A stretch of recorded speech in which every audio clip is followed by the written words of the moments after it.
समांगम में भाग लेने के लिए अगर एक भी योद्धा वल्लभराज से जा रहा है तो यहाँ की औरतों के मन में जलती बदले की आग की वजह से है।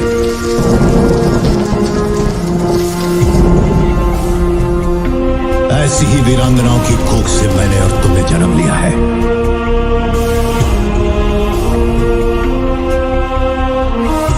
वल्लभनाथ की स्त्रियों को ये अधिकार बोल नहीं। रही है बाहुबली को संधि करने के लिए कौन सी शर्त रखी बिज्जल देव ने सबके सामने, किसने मारा कटप्पा को। नमस्कार दर्शकों, मैं सलोनी वर्मा करती हूँ आप सभी का स्वागत बॉलीवुड राज स्टूडियोज पर। वीडियो शुरू करने से पहले अगर आप भी बॉलीवुड की दुनिया से जुड़ना चाहते हैं और काम करना चाहते हैं तो डिस्क्रिप्शन बॉक्स में दिए जॉब लिंक पर जरूर जाएं और इस अपॉर्चुनिटी का भरपूर फायदा उठाएं। तो चलिए आज की वीडियो हम यहीं पे शुरू करते हैं। आपको बता दें कि पिछले वीडियो में मैंने आप सभी को बताया था कि कैसे देवसेना ने एक नहीं बल्कि 2 जुड़वा पुत्रों को जन्म दिया था। जी हाँ दोस्तों, जिनमें से एक पुत्र को कालकेय का भाई सालकेय ले गया था देवसेना से चुरा के। उसका उसने पालन पोषण किया और उसका नाम रखा गया महाबली। अब कई सालों बाद महाबली जब बड़ा हुआ तो महाबली और बाहुबली में ये युद्ध छिड़ गया कि माहिष्मति का उत्तराधिकारी कौन बनेगा। खैर इतना तो मैंने आपको पहले ही बताया था, चलिए उसके आगे की कहानी मैं आप सभी को बताती हूँ। तो ये युद्ध छिड़ चुका है महाबली और बाहुबली में कि उत्तराधिकारी कौन बनेगा। काफी दिनों तक ये युद्ध चल रहा है। अब इस युद्ध को चलते हुए 350 दिन हो गए हैं। खैर इस युद्ध में कई लोगों की जानें गई, लेकिन अब तक कोई भी विजेता नहीं हुआ क्योंकि महाबली और बाहुबली दोनों ताकत में समान हैं। आपको ये बता दें, जहां बाहुबली की तरफ है कटप्पा और कटप्पा के दोस्त असलम शेख, वहीं महाबली की तरफ है भल्लाल देव के पिता बिज्जल देव। ये सब तो हो गई युद्ध की बात। अब युद्ध चले जा रहा है। उसी वक्त माहिष्मति के पुरोहित आकर देवसेना को कहते हैं कि देवसेना, मैंने आज तक माहिष्मति की हिस्ट्री में कभी भी इतना लंबा युद्ध नहीं देखा है। ये बात सुनते ही देवसेना भी उनसे अग्री करती है और देवसेना भी कहती है कि आप सच कह रहे हैं, इतना लंबा युद्ध तो आज तक नहीं हुआ। जिस युद्ध को चलते हुए 350 दिन हो गए। खैर इसके बाद पुरोहित जी कहते हैं कि अगर ये युद्ध ऐसे ही चलता रहा तो दोनों तरफ की सेना मारी जाएगी, दोनों तरफ के कई लोग मारे जाएंगे। इस बात से देवसेना अग्री करती है और वो कहती है कि जी मैं सोचती हूँ युद्ध को खत्म करने के बारे में। इसी बीच कटप्पा और महाबली जब एक साथ एक दूसरे के सामने आते हैं तो कटप्पा वचनबद्ध होने के कारण महाबली पे हमला नहीं कर पाता। महाबली इसी बात का फायदा उठाकर कटप्पा पर हमला करता है और कटप्पा की दुखद मृत्यु हो जाती है। इसके बाद देवसेना को बहुत गुस्सा आता है और वो बाहुबली से कहती है, बाहुबली तुरंत ये युद्ध रोक दो। बाहुबली जवाब देता है कि माँ हम युद्ध में पीछे नहीं हट सकते।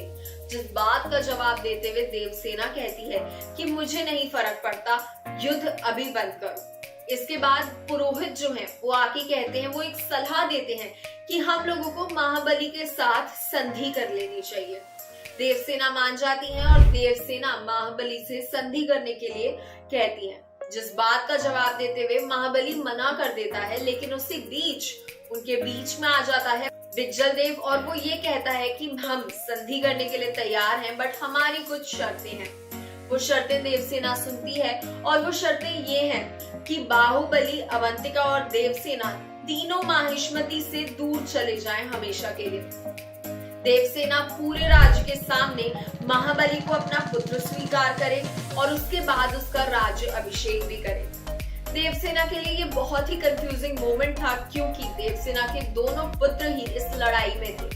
किसी न किसी तरह उसका एक पुत्र तो जाना ही था, इसीलिए उसने संधि करने का तय किया और उसने एक दिन तक सोचने के बाद ये तय किया कि ठीक है मैं संधि करने के लिए तैयार हूँ। लेकिन देवसेना भी उनके सामने कुछ शर्तें रखती है और वो शर्तें ये थी कि जब महाबली को माहिष्मति का राजा बना दिया जाएगा उसके बाद कालकेय को अपनी सेना के साथ माहिष्मति से दूर जाना होगा और इसी के साथ साथ महाबली पूरे माहिष्मति का वैसे ही ख्याल रखेगा जैसे बाहुबली और उसके पूर्वजों ने रखा था।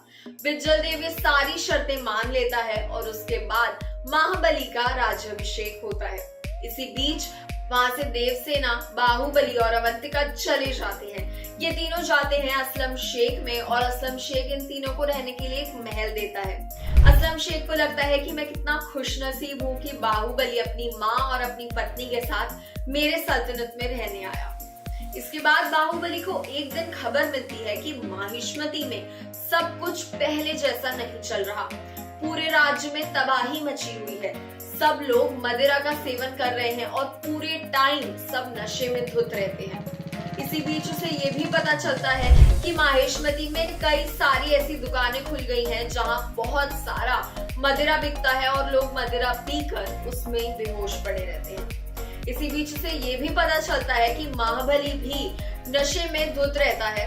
वो इतना नशा करने लगा है कि उसकी मेंटल और फिजिकल हेल्थ उसके हाथ में ही नहीं है, उसे होश ही नहीं है कि वो कहाँ है। और इसी बीच ये भी खबर मिलती है कि माहिष्मती पर राज अब महाबली नहीं कर रहा, महाबली के भेष में कोई और कर रहा है।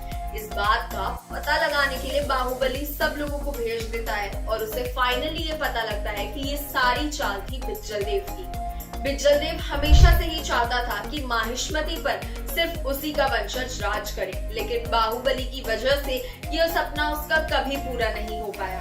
इसी बीच बिज्जल देव को याद आता है कि भल्लाल देव का एक और औरत के साथ संबंध था जिसके बारे में उसने किसी को नहीं बताया था, सिर्फ बिज्जल देव को बताया था। ये भी पता चलता है कि वो औरत मरी नहीं है, वो अब भी जिंदा है। पहले सुनने में आया था वो औरत महामारी में मर गई, लेकिन ये पता चला कि वो आज भी जिंदा है। उस औरत के 2 बेटे थे, एक बेटा तो वो जो बाहुबली के हाथ मारा गया और दूसरा बेटा अब भी उसी औरत के साथ बैठता है, उसी के साथ रहता है।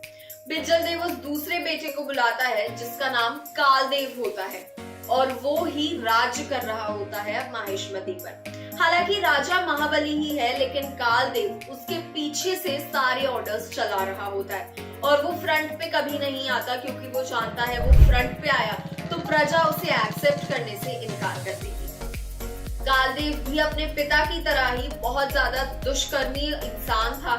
वो काफी ज्यादा खराब डिसीजंस लेता था, वो काफी राज्य के बारे में काफी ज्यादा नहीं सोचता था, बल्कि वो राज्य पर काफी अत्याचार भी करता था। और ये उसी की बदौलत था कि महाबली इतना नशे में धुत रहने लगा था और माहिष्मती भी पूरा मदिरा का एक सेंटर बन गया था। इसके बाद बाहुबली डिसाइड करता है कि वो माहिष्मती पर हमला करेगा और वो हमला करता है, वहां से कालदेव को वो मारता है। उसी के साथ साथ बिज्जल देव भी मारा जाता है असलम शेख के द्वारा और वो अपने भाई महाबली का साथ देता है, अपने नशे में धुत भाई को संभालता है और उसके बाद दोनों खुशी खुशी रहने लगते हैं। ये थी बाहुबली 3 की कहानी। आपको क्या लगता है कहानी के बारे में कमेंट सेक्शन में जरूर बताएं।